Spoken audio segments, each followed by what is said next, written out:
Hey, Tyler. Amen. Were we not both praying? Well, we're rolling now, so right, here we go. This is it. Hey, Tyler. Hello. How you doing, man? I'm so good. How are you? I'm definitely starting the podcast with the first part. I'm not cutting this out. Like, this is live now. Great.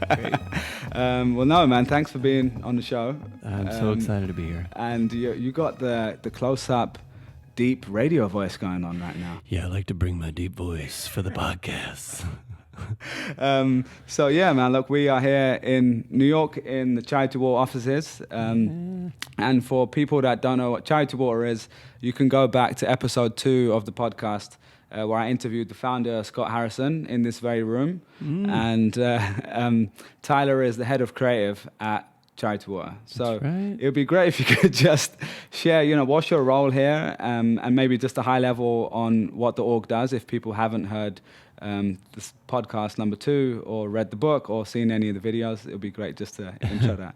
Yeah. So as head of creative, my job is to tell stories about the impact of clean water, the need for clean water around the world. 663 million people lack access to clean water. So it's a crisis that feels very far away, and it's easy to have no idea what it looks like. And the organization values storytelling a lot because it's one of the ways that we make it real. So my job is to help tell those stories, make those people feel like human people that are very important, so we can raise money and connect people to their impact.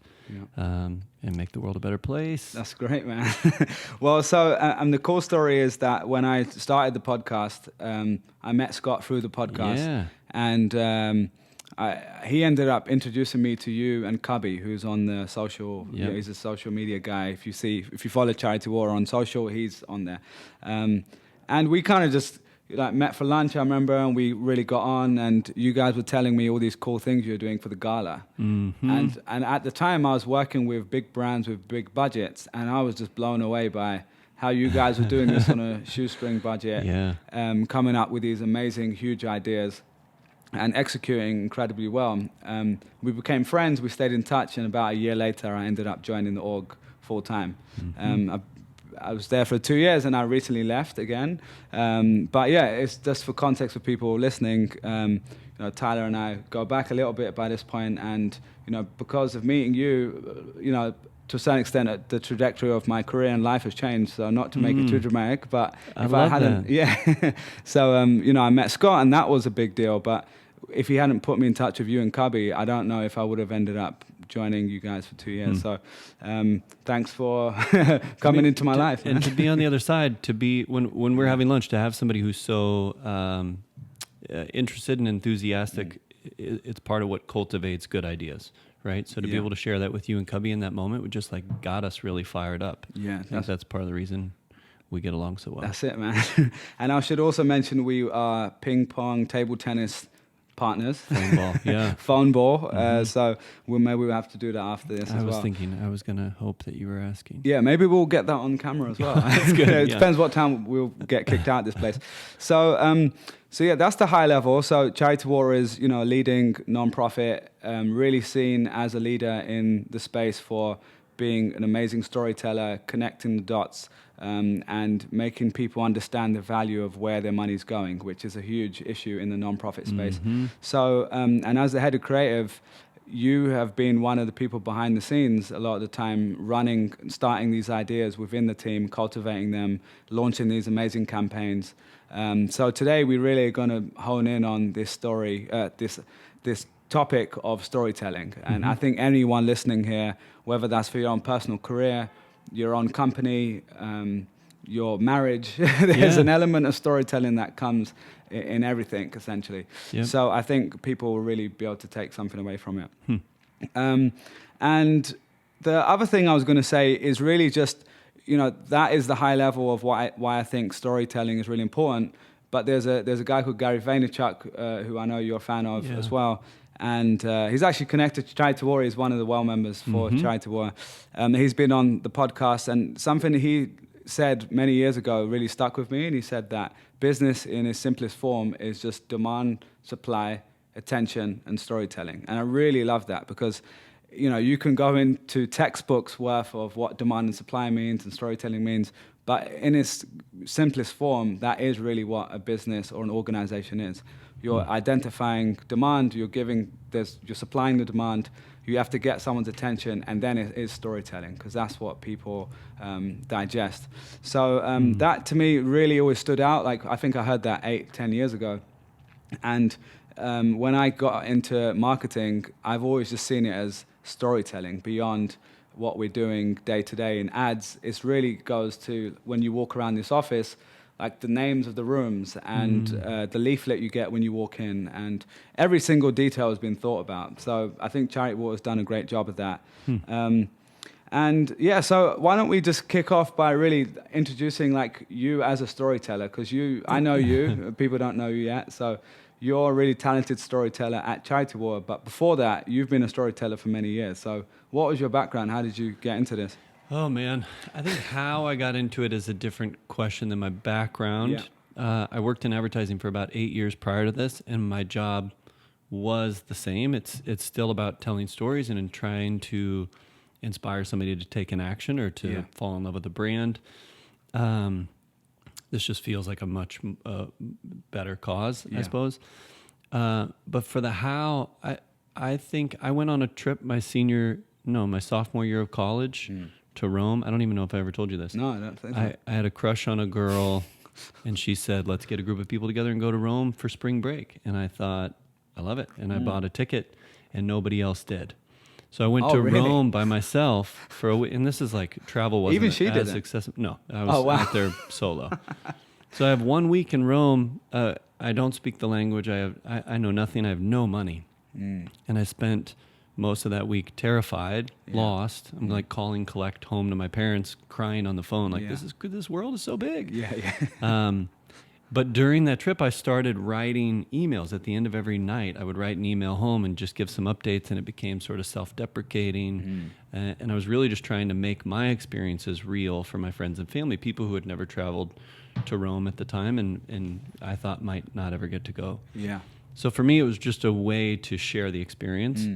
And I see that thread in everything I've done since. I think that's where it started. And what about, how old were you then? You said sophomore in college. What's that for international people? Like, me? Like 19. So that's still fairly young, and were you there for a week? Yeah. That's quite a long time to be on your own in a place. Is it the first time you traveled on your own though? Yeah. Because it's quite a cool, unique feeling, right? Incredible. Have you done it since? Yeah, I do it a whole bunch. I am really intentional about it. Even to go upstate, spend a day by myself, or take the train up and just go somewhere I've never been. And your sabbatical that you did recently, that was also on your own, right? And that was, you were driving around Nebraska. Yeah, so I'm from Nebraska. I spent about 6 weeks driving around the state trying to connect with strangers in hopes of writing a book about Nebraskans. Yeah. Because they're just really uniquely generous and welcoming people. Yeah. So like storytelling is in everything you do. Like even when you travel, like you send us emails now. Right. Like I'm on the list. That's still true today, yeah. That's it. So what about when you were growing up? Because I've heard you talk about your whole family. Your family is like a family of storytellers. Like you'd hang around in your dining room and just be talking all the time. Like what was that like? My entire life, my whole family. My family's very close. But it's a family of storytellers. So on any given holiday or trip back home, you'll find every single person packed around the kitchen table, drinking wine, wiping away tears of laughter as people retell stories that we've all heard over and over again. The one I always refer to is my sister's story about the time she was carried across the street by an angel. Not possibly true, but it's still told so brilliantly to this day that it's just like we've all heard it before and we all laugh and laugh and laugh. Yeah. So, just being in that environment growing up, like what do you think makes a great storyteller? So in that instance, I think it is a little flair for drama. Like you're finding, what's going to like get people, right? Yeah. It's like a detail that's super specific or a moment that really, really lands. Yeah. So that feels more like the art of storytelling. Yeah. And it's a little bit of personality. Okay. And how does that differ from, that's a storyteller, but if you think of a story, because a story is something that you need a great storyteller to tell a great story, but do you think that that's something you can learn?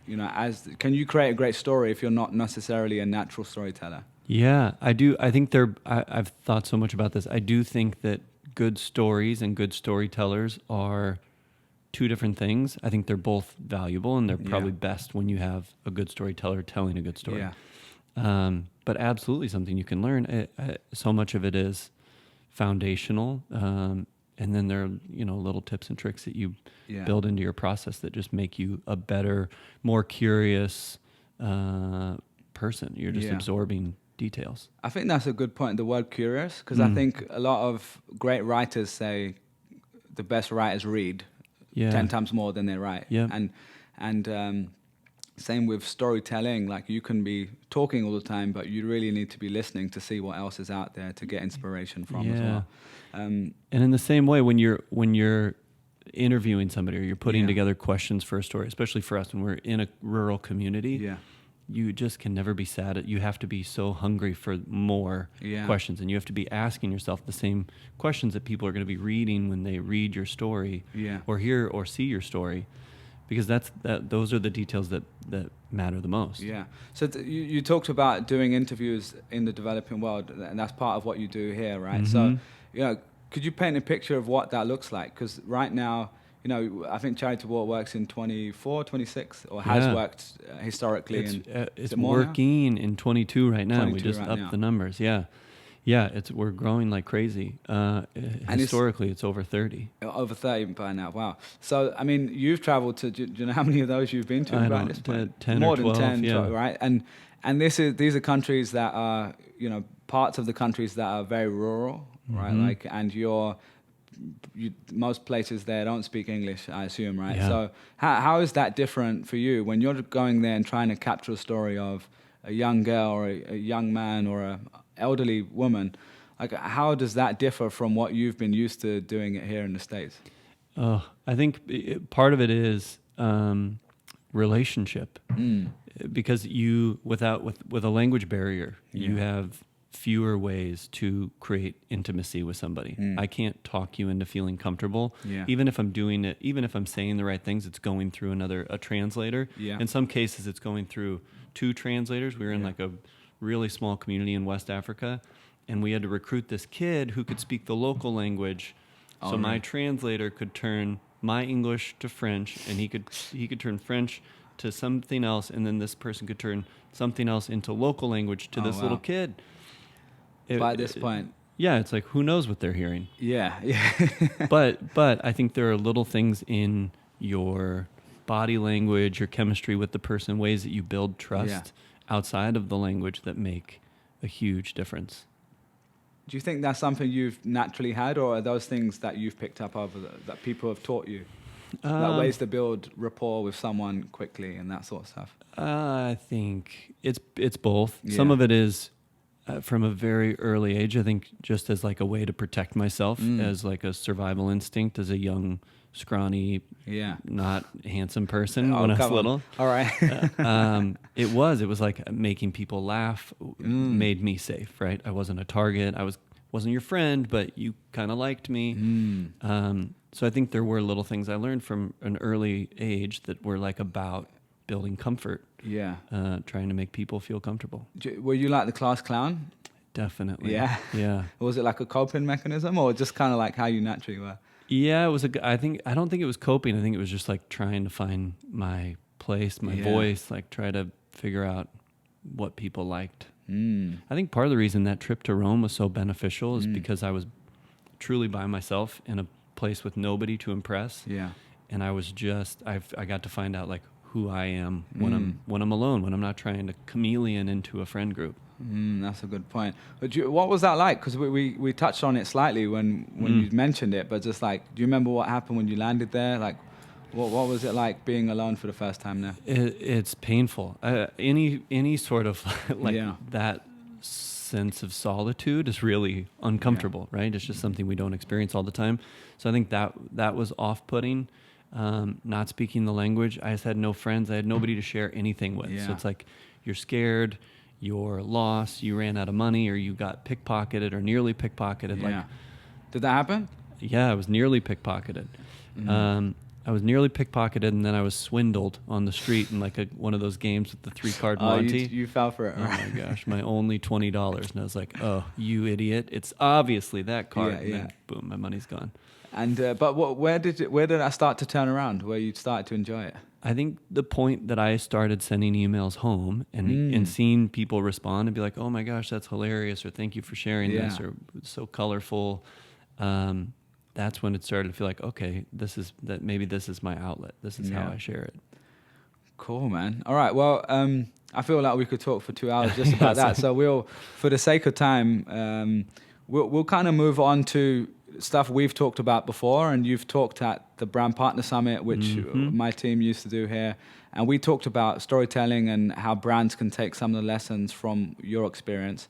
And you've always talked about this concept or the principle of the hero's journey. Yeah. And for anyone who's done like a creative marketing or creative writing class, they've probably heard of that. But for someone who hasn't, could you just give us like a high level of what that is? Yeah, so this is the perfect example of a structural thing that you can do to be a better storyteller. Yeah. Hero's journey is a very simple formula that exists in a couple different variations, but the idea is that it's very popular in film. You see a main character, a normal person living their average life, who is called into the unknown, some sort of adventure.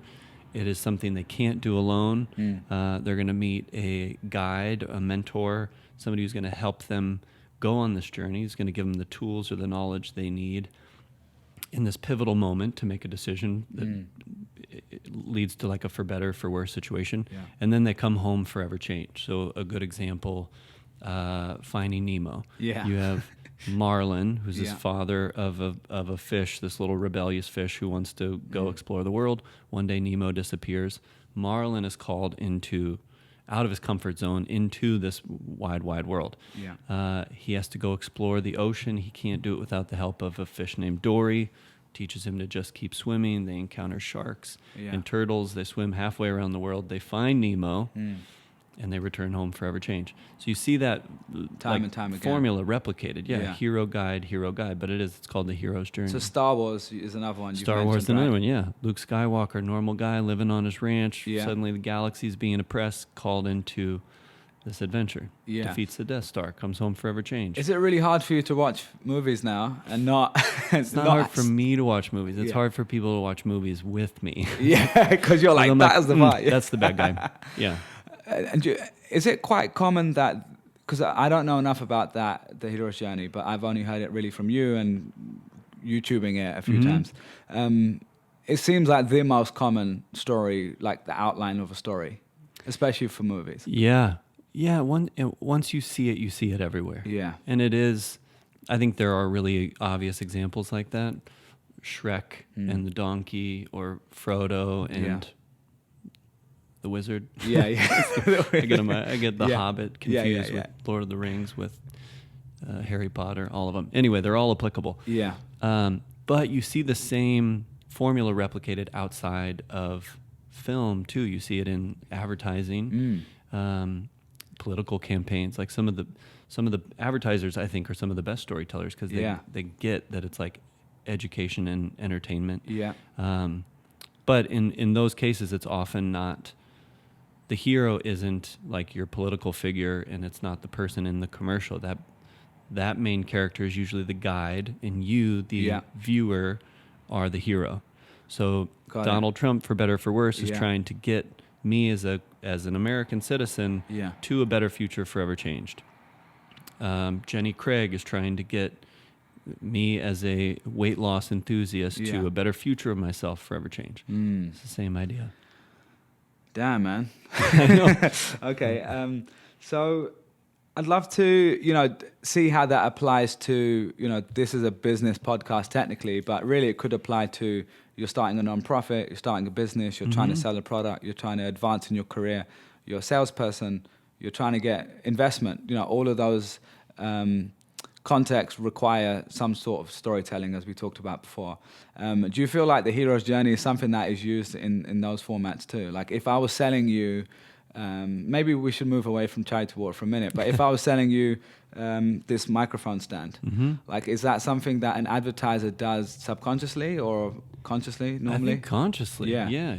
I am the hero. I am looking for a microphone. This microphone might be the thing that sets me off on a famous professional podcast journey. Got it. Right? So you are the guide who's going to give me the tool that I need to go be the famous podcaster. Okay. I get it. Okay. Perfect. All right. Well, I think that makes sense to me now. Because it's when you think of the word hero, you think of the person in the story straight away, and it isn't necessarily the case. I think it is, from a business perspective, it's beneficial to think hero first. No matter what the context is, what does it look like to make my customer the hero in this advertisement or this narrative or this experience on our website, whatever it is.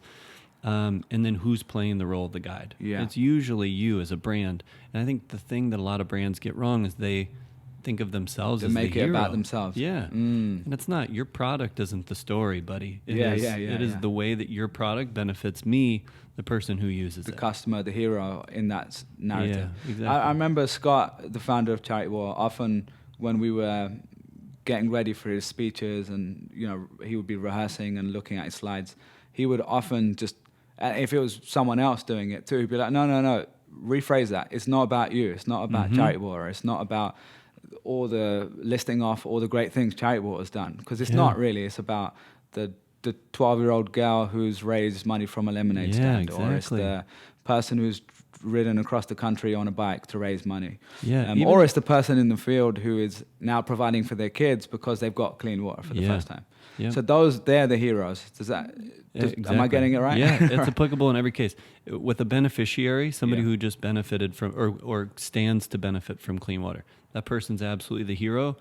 And the guide, the person who can get them to a better future forever changed, is you as a donor or a potential donor. Okay. Right? So I'm not in that story at all, but this woman needs helping. She's a hero. She's serving her family. Yeah. For $65, you can change her life. That's it. That's great, man. That's a good foundation for what we're going to go into now. So I think when we've discussed this in the past, you've also touched on these kind of 5 principles. And I don't know if you call them 5 principles, but I've always thought of them as these kind of 5 points. It feels very professional. Yeah. Well, look, man, got mic stands and everything. So, maybe we can just touch on some of those. So these are kind of 5 learnings from your time in both advertising, because you were in advertising before as well. You were helping. Actually, since we're on that topic, are there some fun clients or topics that you have worked on in the past that could be worth mentioning? Yeah, well, I'll give you 2. One is the very first, I worked for a youth marketing agency called Our Travel in Nebraska. Doing work for a bunch of cool brands, but one of them was Red Bull. And Red Bull came to us when brands were first invited into the social space. And I think they were one of the first 8 brands on Facebook. And they came to us and they said, just make this fun for people. Like, we don't know if it's going to take off. We don't know what it is. Just like entertain this crowd. A lot of businesses don't think that way. And Red Bull obviously has like major markup on their product and they can throw money at a good idea. Yeah. But the fact that they were like, thinking about the audience first was a really important detail. And it's easier to think that way in a nonprofit space. Like, obviously, our work depends on our audience because it's their support that's going to make it possible. But as a business, you're not often thinking about, what do I do that's good for them? How do I make them laugh? How do I give them something valuable to share? So Red Bull was one of our first clients, and they were just up for anything. If it was a good idea, they endorsed it. We had an idea where we found out anecdotally that people call the phone number on the side of the Red Bull can after they've been pounding Red Bull vodkas and leave these like ridiculous drunk dials. And we're like, wow. Can we share those? Because that is funny. And they're like, yeah, all right, whatever. So we created like a section of their Facebook page that was just these drunk dials. Wow. So it's little stuff like that. But slightly different to what you're doing right now. But very fun in some way. It's the same thing. There have been a bunch of good ones. Do you remember there was one, because there's this quote that we often have said here about toothpaste, and it was a funny, what's the quote again? The quote, Nicholas Kristof has this great quote from the New York Times. He says that every brand of toothpaste is peddled with far more sophistication than the life-saving work of aid groups. which like deep cut. Yeah, that's tough. But it's true. Yeah. Like we don't have the money, we don't prioritize it, we don't invest in marketing, like all these common mistakes, right? Yeah. But yeah, I did. I think what you're alluding to is a little bit of my former advertising career. Yeah. It was not quite toothbrushes. Yeah. But we did, for the Oregon Dental Association, we made a spoof of a rap video called Teach Me How to Brushy. Is this online? It's got to still be online. Because if so, on YouTube, we have to you got to find do it. a little flash It right is, now. yeah, it's like kids with gold chains and like souped up tricycles, like flashing their toothbrushes. It So kind you of blew up for a little bit. Really? Wow. So, I mean, what made you transition from that world to what you're doing? It seems obvious in a way because, selling toothbrushes is maybe not as satisfying as helping a great cause, but, where did that idea come from for you to move on? It wasn't intentional. I had thought a lot about, part of the advertising world that bothered me was the way we tracked our time. It's like not just tracking your time, but billing your time. Yeah. So it's like every bit of my time became, that's how I thought about time, right? Is what's its value? Because at work, I'm tracking every 15 minutes has to go to a client because I have to bill this many hours or whatever. Yeah. But it got to a point, I remember having a moment where I was talking to my mom about my dad's knee surgery. And I was like, this is getting to be an expensive conversation. Yeah. It's like, that is so Wait, gross. you were saying that about My conversation with my mom. Oh, It's like, man. this is a $60 conversation about dad's knee, Mom. This is crazy. Yeah. Anyway, that just felt toxic. And so that was sort of in my head. And at the same time, I had done a silly video as like a side project. I remember that. That was seen here, and the creative director at the time sent me an email and said, This is Vic, right? yeah. Vic, who Yeah, was Scott's wife. Now Yeah. Scott's wife, yeah. Well, Yeah. for the last however many years. Yeah, creative Wow. director at the time. She just said, you don't know who I am, but I was wondering if you want to move to New York and work at Charity Water. Wow. It was wild. How did you react? I was floored. I was very excited. I loved the idea of coming to New York, and Yeah. it felt like a big shift into the nonprofit space. Yeah. But I came to visit, and the culture is very similar. Yeah. Young, passionate, hungry, creative people working hard to solve a problem. But I had a conversation with Scott that day that I interviewed where he talked about, the mission is to bring clean water to every person on the planet. Beautiful story. The vision of the organization is to reinvent charity, to change the way that people feel about giving and try to inspire a younger generation in particular to feel like generosity is a part of who they are. Yeah. And to expect it from the brands they support and the companies that they work for. That's the part that got me excited. Yeah. He's pretty energizing, man. And again, like that's narrative. Like he built in this beautiful like change. It's not just change the world by bringing them clean water. It's like change the world by creating a value. Yeah. That's wild. That is wild. And you're right, because I feel like that's even more infectious than the cause, because of course the cause is central and everyone who worked here is here for the cause. But beyond the cause, it really is about this bigger vision, trying to reinvent charity, trying to help other organizations be better. And of course, learning from them too, but even just from the other nonprofit partners that we used to speak to, a lot of them did come and ask, like, well, what do you think of this? And, brainstorming with them, and we can see beyond our own impact, we were able to work with them and see them improve in their own ways as well. Yeah. So that is a pretty great way to be. So cool. Yeah, that's cool. So maybe we can hone in on some of these 5 principles, which we've talked about before. Tyler's 5 famous principles. Yeah, exactly. So, I mean, I don't know if you want to just kick off, or I've got some of them written down here that I've researched. Ooh. But maybe we'll just kick off with the first one you've mentioned is really good stories have more faces than facts. So where did that come from? This was an early takeaway. Just like the moment I set foot in the nonprofit space, it is so clearly driven by statistics and data, and and we have tons and tons of statistics of our own. It's like billions of hours that people spend walking, and the number of water projects we funded. But our biggest number is 663 million. It's the number of people who lack access to clean water today. That's not even fathomable. Yeah. And by itself, that number means nothing. It's not powerful at all. I think Joseph Stalin said a single death is a tragedy. 1 million deaths is a statistic. So that's how it feels to me. It's like when we talk about 663 million, that number just doesn't mean a thing. But if I can make you can't visualize it. Right. Yeah. If I can tell you a story and make it really compelling, I'll give you an example. We met this woman in Niger in West Africa who lives in like the most extreme environment I've ever experienced in my life. It's just below the Sahara Desert. Yeah. It is nothing but sand. There's no escape from the sun. It was 115 degrees. While we're there, and people are walking, women and kids in particular, walking through the hot sand to these 1,000-year-old holes in the ground to collect water by rope. So they're using their bare hands to pull this rope, like a little leather bag of water, one bag at a time. And it's just like destroying their hands. So we see hands that have been scarred and calloused from years of collecting water this way. So the environment alone is nasty. We meet this woman named Aisa, who's lived there her whole life. She's had 10 children. Only 2 of them have survived. So it's a testament to the harshness of the environment. But as we get to know her a little bit, she tells more of her story. Her story, she years and years ago, she had her baby on her back. She's collecting water this way. She leans forward to pull the rope, and her baby kicks. Oh, my God. And it's enough of a weight distribution. It throws her over this log down into this well. So she falls like 100 meters. She hits her shoulder, breaks her collarbone. She's holding her baby. Imagine like treading water, muddy water. You're in this like tiny pool thinking you're going to die. You and your baby are both going to drown. She's screaming for help. Eventually, somebody hears her. They're able to save her and her baby.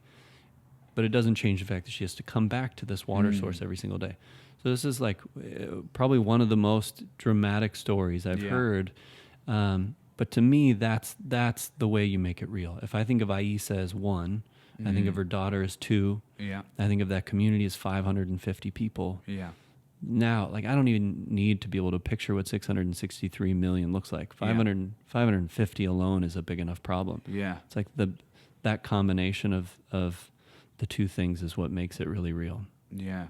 I think the example I was also thinking of when you just said that story of 550 people is the Someone Like You campaign. And maybe you could just give a sense of like what that was and how My favorite. Yeah, you guys really did it. This was before I was here. So you guys really went and captured individual stories and did this one-to-one personal approach to storytelling. I think this was the story we told you at lunch that day. At lunch that day, exactly. Yeah, before I moved. Yeah. Yeah, we try to do every year. We have a gala. Yeah. We bring together some of our most generous supporters at the end of the year, and we try to create an experience, something that you wouldn't expect from a gala environment. I think galas can get really stale and sort of traditional, and so we try. The go for is like, let's do something that could fail, that could just be really an awkward experience if we don't nail it. Yeah, could fail is yeah. But that's the idea. Like that's part of the reason people keep coming back to this gala. Yeah. So we have 400 people at the Metropolitan Museum of Art for a seated dinner, limited in what we can do in the actual space. Yeah. And we decide, what if we go to this community in Ethiopia? We interview 400 people. And then we come back and we provide everybody with their own story from this community. Yeah. So you arrive at the gala, you sit down, there's an iPad that says Bilal is here on behalf of Adane. And we invite everybody to unlock their iPad and you get to read your person's story. You're the only person who gets to see Adane smiling back at you. You know, there's a video portrait of him, he's laughing. Yeah. You get to read about his life without access to clean water. And so we did this. We literally interviewed 407 people, I think, everybody over the age of 4 in this community. In order to provide these really personal experiences, we tried to connect new mothers with new mothers, expecting mothers with expecting mothers, couples with a couple in this community, and just make it really personal. And then we gave everybody the opportunity to give $30, bring clean water to their person, and that's how much it costs to give one person clean water. Yeah, it's the average amount. Yeah. Especially in Ethiopia. So we gave everybody that opportunity, and then we surprised them in anticipation of their generosity. We sent a drilling rig into this community. It's 10 p.m. at the Metropolitan Museum of Art. It's 6 a.m. in Adi Itot in Ethiopia. And we basically go live via satellite. And, you know, it's like half the people are in New York, and then we've got like a small crew that's set up in Ethiopia. You were there? I'm standing in front of the drilling rig. It's ready to go. You can see the whole community has come and skipped their chores to be part of this moment. The sun is coming up over the mountains. It's like the whole thing is perfect. And then water comes shooting out of the ground for the first time. That's it amazing. It was one of my favorite moments to date. That's crazy, man. Because I remember when we met just before, it was probably September or November maybe, just before this was going to happen. And I remember asking you and Cubby, like, what are the cool stories and ideas you guys are playing around with? And I had no idea I couldn't even think of something like this. And you started telling me this, and I was like, what are you talking about? How? Because just for context for people listening, I don't know if you've tried doing a Facebook Live on your phone. Oh, geez. In America, in the UK, anywhere else with really fast internet. It doesn't work most of the time. So you're talking about a rural part of Ethiopia, and I think you had to get satellites or something to get enough bandwidth to be able to do this. And I think people at the gala thought you guys had pre-recorded it. But it was live. It just went perfectly. It That's couldn't amazing. have gone any better. And I tell you, we probably tried it 15 or 20 times, and something went wrong every single time. That's crazy. Yeah. So that was more faces than facts we started off with. But that kind of touches on some of the other ones you've talked about, which is make it relatable. Yeah. Make it personal where you can. Yeah. So that same trip, I think part of what made it so personal for us. I mean, we went into this community with the hope of interviewing 400 and every single person over the age of 4, but we didn't know what we would find or how you make each of the stories different or special. But I think the thing that stood out is we all had these really profound experiences where we connected with somebody who reminded us of someone we knew. Yeah. And there was one gentleman in particular, his name was Gebre Huat. He was the second oldest man in the community. He's got this incredible, like, gnarly gray beard. Yeah. And he winked at me on the first day we got there. It was like we do this welcome ceremony, and we made eye contact, and he winked at me. I was like, okay, we're going to get to know each other. That's my guy. Yeah. And I got to spend time in his house. So he invited us over for coffee. So the whole team went over. We had a translator. We asked questions and get to hear about his 80-something years of life without clean water, and his anticipation for how it's going to shape the future of these kids and how things will be different. Wonderful. Yeah. 2 days later, I'm by myself. I see Gebre Huat again. He motions like, coffee? You want to come over for coffee? I have no way of understanding this man. How did you know it's coffee or not something He's else? just doing like a little sippy motion. I hope for the best. But it is, I mean, to your point about storytelling, I see my job as a storyteller to just pave the way for as many experiences as possible. And then I just come back and share them. And in this moment, it was like, I think the best thing I can do is go to this man's house and have coffee. Despite the fact that say yes to the situation and go experience this thing. And that's what I did. I sat inside his home with him and his wife and his son. We had 3 cups of coffee. We shared a meal. I was there for 45 minutes or more. Yeah. He's talking and laughing. I'm talking and laughing. Nobody understands a single word. Yeah. But I still get to see the character of the man. Yeah. I see the way he treats his wife and his son and as me as a guest.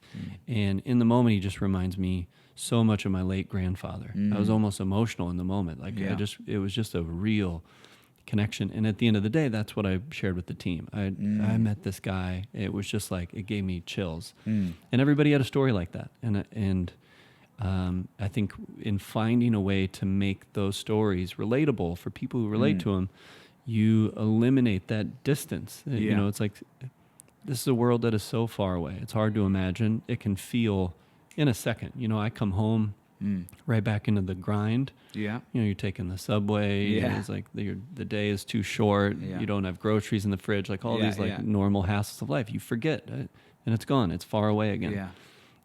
But I think if we can use the stories to create that relatability, you make it feel personal and important and just like permanently close. Yeah, that's beautiful, man. I think, especially for the social impact nonprofit space, I feel like this is something that has been, I think it's very relevant because you really are telling the stories of people you're helping. So whether that is, in this case, in an international organization where you're helping someone who has an issue that you've never had to deal with and probably would never have to deal with living, in the Western world, thankfully. But even for domestic causes, like being able to relate to someone who lives down the street. I think another great organization I think of is Donorschoose. Yeah. Right? They're amazing, education-focused nonprofit, and they will show you. You get to pick. Like there's a classroom in the Bronx, there's a classroom in Queens, or there's a classroom in London. And you can essentially say that is a classroom I can physically help with my donation, and I can see the kids and the project that they've put out. I can see the direct impact of that, and I think they've done a great job of it. You guys do a great job of it. I'm trying to think how that could potentially relate to someone in the business world. I know it's not to switch too far away from it, because I think anyone listening to this can still gain from it. Do you think there's a way to make it personal there as well? Yeah, well, and if nothing else, it's training yourself to think that way. I think the relatability piece for a for-profit company is around your customer. If you have a product, you serve pregnant women. You need to know you have to feel like you can relate and speak to, confidently understand pregnant women, and that requires a lot of storytelling for yourself, right? Just like it's empathy. It's like unpacking all these details and trying to understand what their life is like. So I guess that's the way. It's sort of a backwards example, but I think it's the same idea. No, definitely. I think empathy is a great word for that, because often, even in the kind of tech startup world, if you follow, the philosophy of you launch and iterate and you take the feedback from your customers. If you look at someone like Jeff Bezos and Amazon, what they've done, really being, or Zappos, like it's all about customer centricity. Like everything is about the customer. Okay, well, what does the customer want? 1 hour shipping? Yeah, of course. Well, and then you test it out and you work out if they want it. But I think one thing that often people fall into the trap of doing, especially coming from the tech world, with even myself, if I'm being honest with myself, is you end up talking about the features or the technical things or what was really hard for you to do. Like I used to work with a lot of engineers that would say, oh, you don't realize how complicated it is to match this one thing up with this. And I was like, I kind of care, but the person I'm going to be sharing this with doesn't care. Like you need to simplify it and make sure they understand like what's in it for them. And half the time you realize there isn't anything in it for them. Just because it was hard for you doesn't mean it's good for them. Likewise, if I'm going to edit this video tonight or tomorrow and it takes me 8 hours to do, that's not the person watching this fault, right? Like that's me choosing to do that. I have to still accept when someone says, well, actually, you could have changed the lighting here. You could have done that. So it's just, I think that's a hard thing to do beyond just being an empathetic person.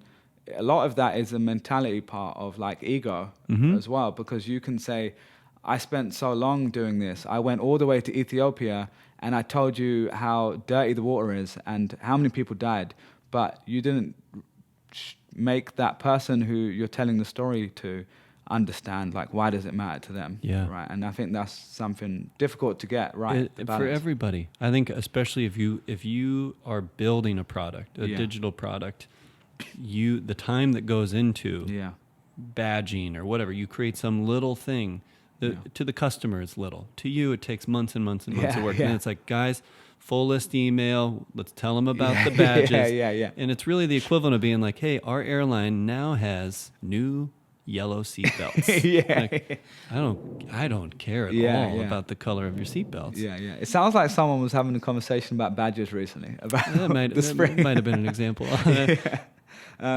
Well, that's great. I love that. So, more faces than facts, which we touched on, personal and relatable, I think is in there as well. The other one I've heard you talk about is great stories are part head and part heart. Yeah. And it probably links in with what we've already touched on. A little bit. But could you go into that a little bit more? Yeah, I guess the distinguishing factor there is that it's less about the statistics. It's like a balance of logic and emotion, right? You can't just tell me a story that's like impressive on paper, I guess. Yeah. That's all. I guess it's still rooted in the numbers. But the example that I think of, we went to this community in Nepal that got access to clean water back in like 2015, I think. And the health of this community had just radically transformed. They went from like 6,433, I don't know if that's correct. Diarrhea cases a year down to like 70. Okay. So incredible improvement. Any logical person is like, this is amazing. We should be doing more work like this. But until you weave it together with like the actual emotional stories of impact, the families that have benefited from that, and you hear stories about a woman who almost lost her son, who woke up in the middle of the night, essentially on the verge of death from dehydration that was caused by diarrhea. That makes that number so much more emotional. Yeah. I guess that's the piece. If you can bring emotion to the number, it becomes it's that web that makes it so sticky. Yeah, I think when you just said that, I kind of got this feeling of like, I don't know how to describe it, just like kind of had this pit in my stomach. Mm-hmm. And like, oh my God, I can't believe that many people were dying in this tiny, small place of diarrhea, something that we laugh at here as, oh, I had a bad curry last Gross night word, and or tacos, and I'm staying at home today, right? But in a lot of these places that you work, that means death, right? Oh, yeah. It's like a crazy number of people. And it, just as an aside, I could go on diarrhea all day. Yeah. But it's amazing. You talk to people in communities that don't have access to clean water about their health, and they're like, oh, yeah, I'm pretty good. And you're like, no stomach problems? They're like, oh, yeah, well, I have diarrhea, obviously. Like, that's a problem. That's an indicator. Yeah, yeah. But it's so normal in so many places that don't have access to clean water. And if you don't know that it's related to the water, right, or you just kind of accept it, then how are you going to change it, right? Yeah. One of the reason I brought that feeling up was because one of the things I really learned here was, especially in the nonprofit space, is you're telling these really sad stories a lot of the time. And it's really hard to balance the fact that you want to tell the truth and you want to tell the reality of the situation, but you don't want to just make someone feel helpless. And Scott has always talked about building a brand built on hope, not guilt. Yeah. And I love that so much. Like even in my own personal life, like I feel like that's impacted me. And, yeah, me too. And it's really hard to balance, because even when you're telling that story, you're telling the authentic story, and it's a really fine balance between how do you make sure you're not guilting someone into, feeling like, oh man, they're dying, take my money, versus you have a chance to help this person. Like, how do you think about that? In two ways. Yeah. I mean, part of it for me as a storyteller is assuming the best, or just not making assumptions about somebody, not assuming I know what their story is like or how hard it is. It's just like, as a storyteller, I think you go in with a completely blank slate. So I think that's part of it, is just not bringing no judgment to it. Yeah. The other part, I mean, I grew up in probably the same sort of era that you did, where the videos that we saw, the charity videos you saw on TV, it's like black and white, starving children with distended bellies and flies on their faces, and it just makes you feel gross and truly powerless. Yeah. And I think it's such a good point. The reason that we tell stories about hope or the opportunity to make a difference is because we want our audience to feel powerful, and not just powerful, but invested in solving this problem. It's going to take a lot of money and a lot of people. You giving $30 right now can bring clean water to one person. That's not going to solve the water crisis. Yeah. We need you to come back. We need more people to be part of this thing, but we also want you to feel like you are contributing. You're making a difference. Yeah. Okay, great. That answers the question. It is. I mean, and the reality is, like, you go to these places, their lives are not that different, right? Yeah. They want the same things for their kids. They still laugh and play together. They share meals together. It's like you still have your little cliques in your communities. And I think it's just not that different. It's easy to be like, oh, different world. And like, they need help. It's not.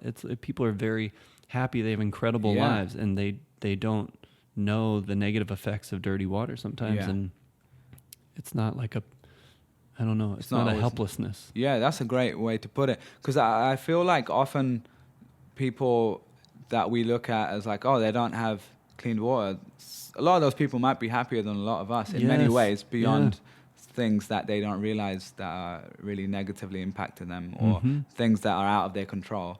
And, because there's no real easy measure for happiness, right? I mean, there's a happiness index and that sort of stuff, but I don't know how really scientific that is.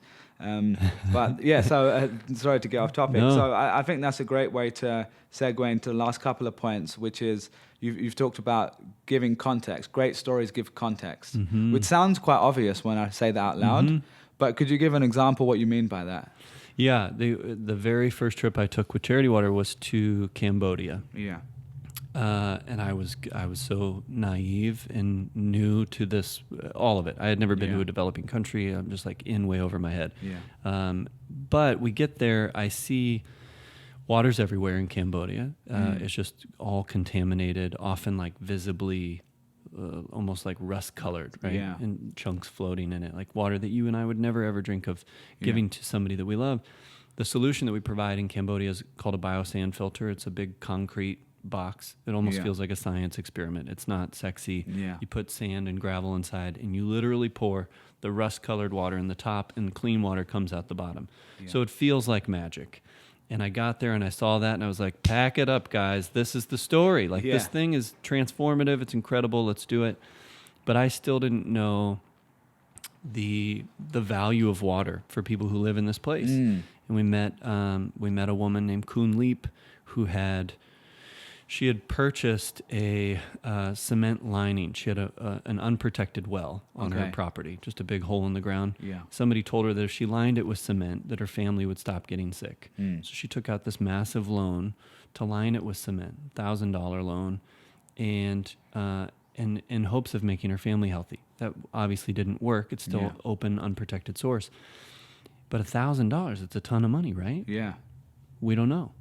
Without that context, we don't know what her salary is. Yeah. If she's making $50,000 a year, maybe it's not a big deal. Yeah. If she's making $1,000 a year, more interesting. Definitely. But I tell you, she's making $430 a year, something like that. She's the sole provider in her family. Her husband's too sick to work. She works in a rice field during the day. She does odd jobs around the community at night, just trying to earn extra food and soap for her family. She's just working so hard. Now you start to get a sense of what she was willing to do. She's going to take on a lifetime of debt, essentially, to improve the health of her family. Now we understand the value of water. Yeah. And you juxtapose that with the $65 biosand filter. Now, in this example, she's the hero in the story. Yeah. And now we're waiting for somebody to come in, a guide, to give her the tools, the $65 biosand filter she needs to get to a life forever change. Yeah. But you know all those pieces. Who wouldn't give her $65 in that moment? So I think that's the thing. The context. Like filling in these details to make the details more important. Yeah, that's a great example. How do you know, you talked about details, and I think a lot of people listening to this often can get the details, but they have too many details, including myself. And I think one of the, I might butcher the quote, but it's something along the lines of, if I had more time, I would send you a shorter letter, right? And I was researching this earlier, and I think it's debated who actually said it, but regardless, it's a great quote. Great quote. And because at college, at school, when you're writing a paper and you've got this huge word count, you can do that fairly easily. When you need to cut it down, that's actually one of the hardest things, because what you cut out, you want to include every part of the story. Yeah. And as a storyteller or as a marketer, how do you think about focusing in on the most important parts of the story? Do you have a set of criteria? Is it a gut feeling?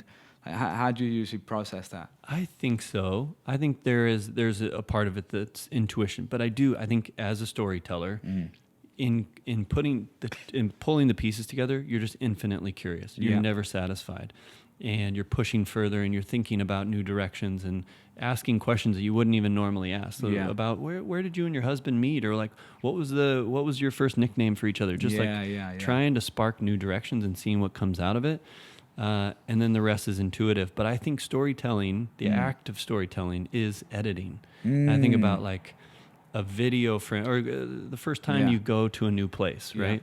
You're walking down the street in New York City, you've never been here, you're looking at everything. Yeah. You're just soaking it in, and you're walking slowly, and you're absorbing, oh my gosh, this is what a bodega looks like, and so many taxis and whatever. Yeah. My job as a storyteller is to take you down that same street, but make sure that you see the things that I need you to see. Yeah, to curate their experience. Yeah. And now it's like, maybe the taxis don't matter, maybe the bodega doesn't matter, maybe the guy on the bench matters, you know?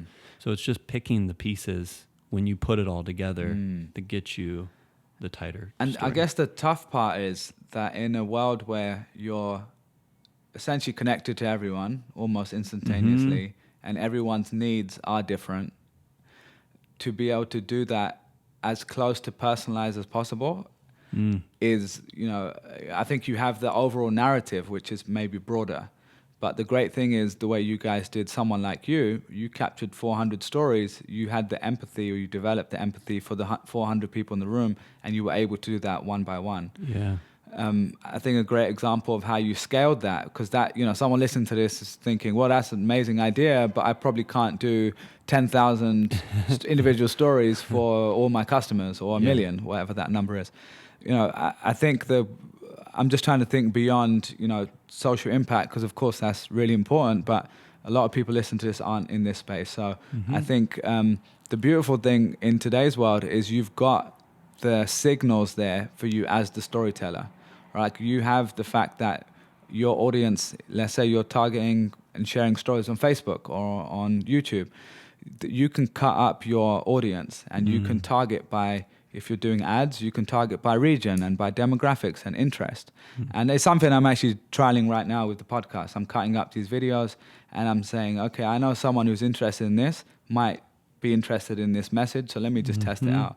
So I think that's a way to really think about scaling this personalized approach, which if you think 20 years ago, you couldn't do that, right? You had a butcher shop around the corner, you're coming in the butcher shop or you're not. It's quite hard to really personalize it. But I really love that, man. That's really a great way to differentiate between two. But your point is so interesting, this difference in like, the old days were like you just shouted from a megaphone and hoped people heard you. Yeah. And now your job is to almost speak quietly, but choose the people you want to talk to, right? That's a great way to put it as well, actually. Like an interesting evolution there. Do you think about, again, beyond just charity water, there's this kind of adoption curve in marketing, which is around if you've got a new product or a new message or an idea, you go after the innovators. So I've got a new flat screen TV, 4K, first time, I take it to the people that are willing to pay the most amount, premium, and they're the ones who test it out. And then they bring in the early adopters and then the early majority. Do you guys think about that ever? Like when you've been storytelling, like going after a certain group of people who are influential? And the word influential is a weird one right now because we think of influencers, but not an Instagram influencer, but like the people who have a voice, who are leaders, who are going to say, hey, I really love this cause. They're doing a great job. I want to spread that to my tribe, to my audience, to my friends and family. Like, have you guys strategically thought about that as well? I don't know, not super intentionally. I mean, we do. Yeah, there are like pockets of these are the right people to go after for this product or this idea or whatever. But in an interesting way, I think that the way that we approach that is to think of young people in general as the influencers. Okay. And not influencers today, but those are the people that we want to shape and empower for a better tomorrow. So I think the best thing that we can do is target this demographic that's probably 4 to 18. Yeah. And truly just empower them to be good people, to believe that the world deserves better, that we should all be helping each other. And that will pay off big time. It's not even about money, it's about character. No, 100%. That's great, man. So to close out the 5 principles, so we've touched on more faces than facts, personalizing, part head, part heart, giving context. And the last one, which I think people are probably more aware of, but I think you do it really well, again, is really empowering people to take action. And, in traditional advertising world, you talk about call to action in the creative or a banner ad or a video. But I think it goes beyond just a call to action. Like, what does that mean to you when we say empowering people to take action? I think the word, for me, that stands out is empower. Yeah, 100%. I mean, the cool part, I saw it on day one here at Charity Waters. You have young people in particular, but people of all ages who are doing these incredible things to raise money for clean water. And they're giving up their birthdays. We had a kid who sold his toys, in the mail for $20, would send you one of his toys. We had a woman who swam naked from San Francisco Bay out to Alcatraz if she hit her $30,000 birthday goal. Crazy. So you have these wild stories about people who are willing to do embarrassing or creative or really cool things to make a difference. And it was just immediately clear that that's the best thing that we can do. We can empower people to use whatever they're good at or love doing to help support our cause. And by giving away the story, we let them own it, right? You go share it the way that makes sense to you with your community of people. talk in your language. Like they're little kids who go from classroom to classroom talking about the water crisis. They're relating to kids in a way that I can never do. I couldn't go into that classroom. They're doing that personalization for you. Yes. In that Exactly. So I think it's empowering people to become, ambassadors in a way of your cause, but really to make a difference for your cause themselves. And the really cool part is people are often giving. If you're a fundraiser, you're a little kid giving up his toys or whatever, and I'm your uncle, I'm not giving for clean water. I may not care about the water crisis. I'm giving because I love what you're doing. I love that you want to make a difference. That's true. People support people. That's a great point. Yeah. When you just said that, I thought of Nora. Oh, yeah. And I don't know if maybe we could just share this story, because I think, we went through those 5 principles of how you think about it. And I can't think of a better example than Nora's story, who, maybe we can start by who's Nora? And, you talked about kids doing amazing things. This is a perfect example. So, but who's Nora, and how did that campaign come to be? Yeah, Nora's a 6-year, she's probably 7 years old now, but last year, 6 years old, we get a donation in the mail, this little envelope with serial killer handwriting, and inside is a note that says, I don't want people to die. I saw your video on my dad's phone. I don't want people to die from drinking dirty water. Here's some of my money. And she included $8.15, a $5 bill, a $2 bill, a $1 bill, a dime, and a nickel. She also included a photo, her first grade photo, which was very thoughtful, and a little drawing of like her bringing clean water to people in need. So this incredible, beautiful moment. We get cute donations in the mail all the time. It's like, here's my tooth fairy money, whatever. But we knew that there had to be a moment for Nora where she held up a nickel and thought, should I include this in the envelope? I probably should. She sent us $8.15. So we're like, we have to understand why the nickel. Yeah. And we wanted to go find her. And the $2 bill. That's I know, yeah. That's rare. I would never part with a $2, even today. Yeah. It's true. But we went and found her and asked questions and actually, just really quickly, because just sorry to interrupt you, but I remember because I was here at this time, and that came in the post or in the mail, and we put that up on the fridge, on the staff fridge, and it was just there for like a month or two. Yeah. And we sent an email around. Everyone was like, "Oh, this is so cool! It made us happy. That's why we come to work every day." So it wasn't like originally that wasn't going to be anything more than something on the fridge, right? Right. Yeah. True. But then it progressed because you guys were thinking about sharing more stories. We knew immediately. Yeah, a group of us, I think, were like, this is definitely a story we need to tell. Yeah. So it was a matter of tracking her down and just seeing how compelling it really is, and trying to get a sense of what her motivation or inspiration was. She was everything that we hoped and imagined she would be. Yeah. And it was just so clear for her. It's so black and white. Like, kids don't have this thing. I have this thing. Here's what I can do to help them get this thing. And she sent us, what we found out later was about 75% of her net worth. Wow. She had like $12 to her name. From the tooth fairy? From the tooth fairy, yeah. That's amazing. Tooth fairy and like scooping sidewalks for the neighbors. Wow. But it was just so clear to her that $8.15 would make a difference. She just had no doubt in her mind. And yes, we put 100% of the money you send for a public donation to clean water. Yeah. So all $8.15 is going. But to you and I, it's like $8.15. Why bother, right? Yeah. Like, that's the temptation. And for her, it was like, I'm going to give you as much as I can because I know it matters. So we did. We used, we shot a video with her and we shared it on World Water Day. I think it's still on our website, charitywater.org/worldwaterday. If we're on YouTube, if you're watching on YouTube right now, I will flash it up and share it in the show notes to watch. Yeah. So she tells her whole story, this adorable story about making this decision. And then we just invited people to give $8.15 and prove to her how big of a difference it could make. And the world responded. It was insane. We had twice as many one-time donations as we've ever had in a day. It was pretty incredible. She is adorable. Yeah. But the amazing thing about it was, I often talk about, like, when you see kids in a room, like I've got a nephew, Zach.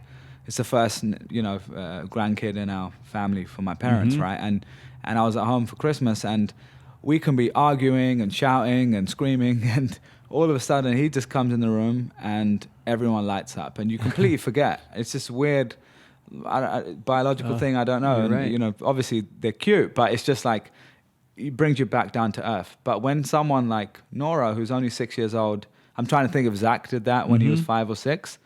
Like, I don't know what I'd do. I'd probably like give 75% of my net worth because you'd be so inspired. And there's just this purity when you're that age that you're not overthinking it. And I feel like that's something as we get older, we start to build up these barriers and we start to have these experiences when we overthink things. And that is in being generous, but it's also taking a leap of faith in yourself. Like people listening to this, if they've been thinking about doing that side project, starting a company, building a movement, like these are the barriers that you forget when you are older. You kind of get trained out of it. And I actually think, as much as I love university, I think it's great, people should go.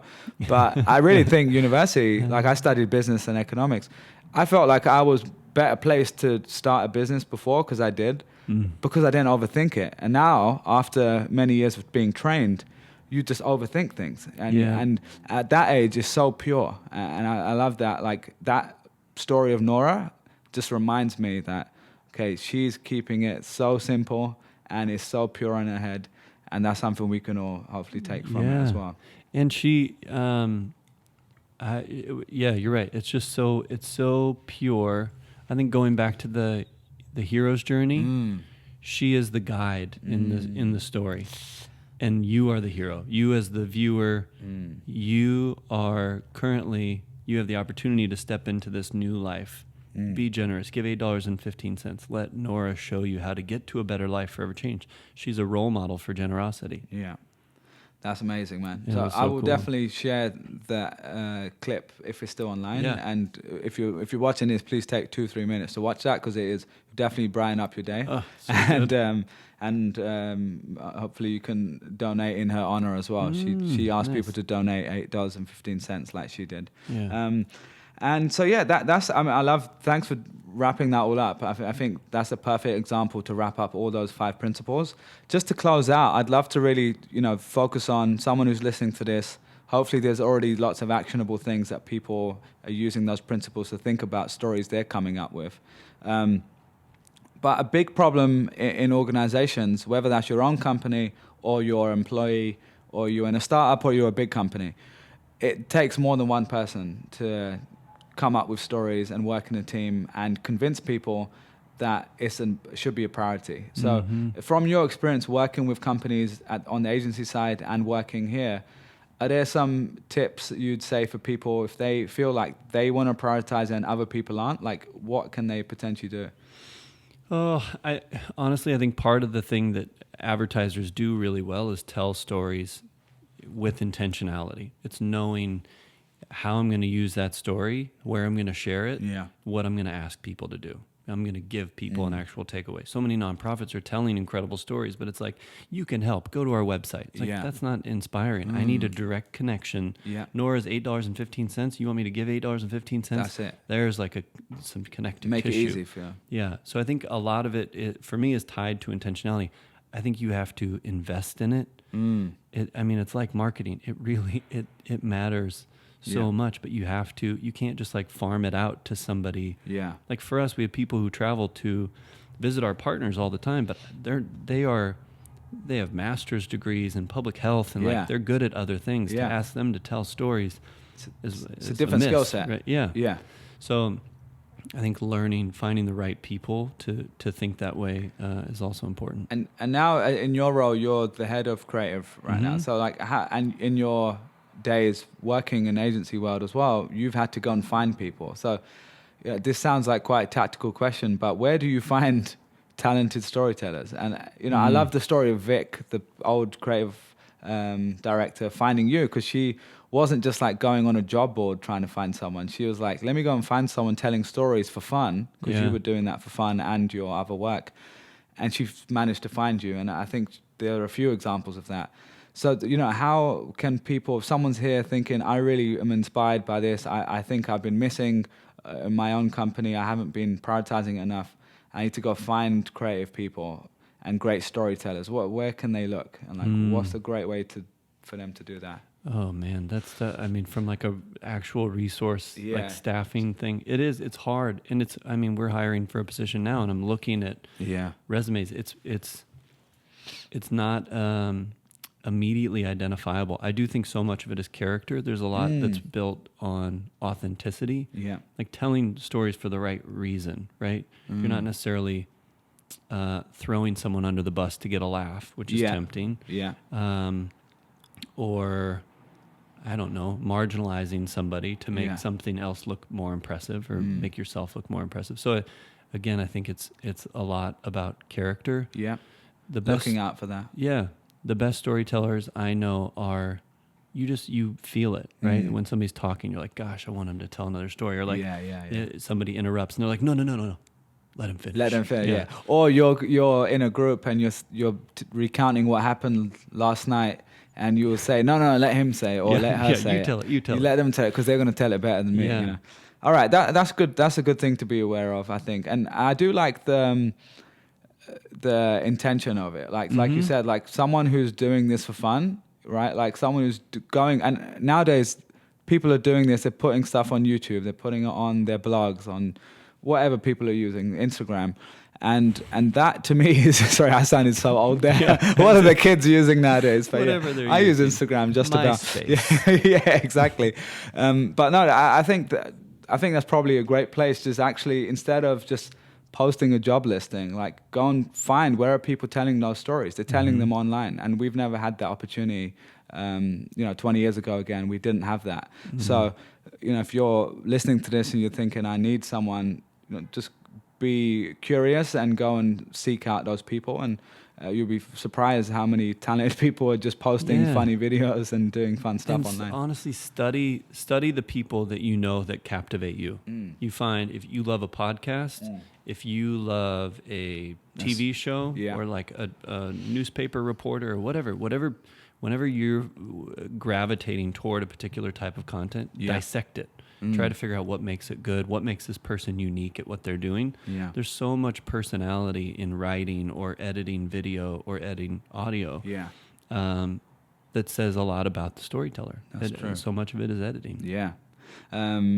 That's great, man. You just talked about people. So just to kind of wrap things up with a nice little bow, I mean, as someone who reads and takes in so much creative content, like just knowing you personally, I know we've talked about, the Moth and people telling short stories, and you've even written in different formats and done improv and all sorts of creative stuff. Like, are there some people that you look to or have learned from in the past, whether that is through books or podcasts, YouTube channels, any resources that someone out there who is curious that you've enjoyed? Yeah, I mean, for me, it's like a big Venn diagram of comedians. I think largely like Mike Birbiglia is not a traditional comedian, but absolutely one of the best storytellers in my lifetime.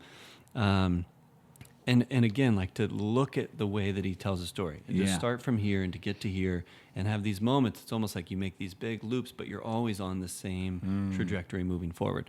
So studying people like that, and then there's like more business savvy people who are sharing thought leadership in a compelling, still a storytelling approach, like Seth Godin or Gary Vee or Casey Neistat. I think those are the big ones for me. That's great, man. Well, listen, man, this has been amazing. So thanks so much for sharing your wisdom and your experience with people. And hopefully, if you're listening to this, you gain something from your experience. And we'd love to hear in the comments. Where can people find you? You've got a website and social channels. Oh yeah, at Tyler Riewer. Tyler Riewer. I'll link to that because your spelling it's you're never gonna get it. It's not phonetic. And I don't know if you would mind me sharing this, but just when I was doing the research today or last night, like I was on your website, and I know you personally, but you have these values and isms on your site, and this isn't necessarily related to the storytelling, but it kind of is. And I just thought it'd be a nice way to close out because they really resonated with me. And these are kind of your 5 personal values.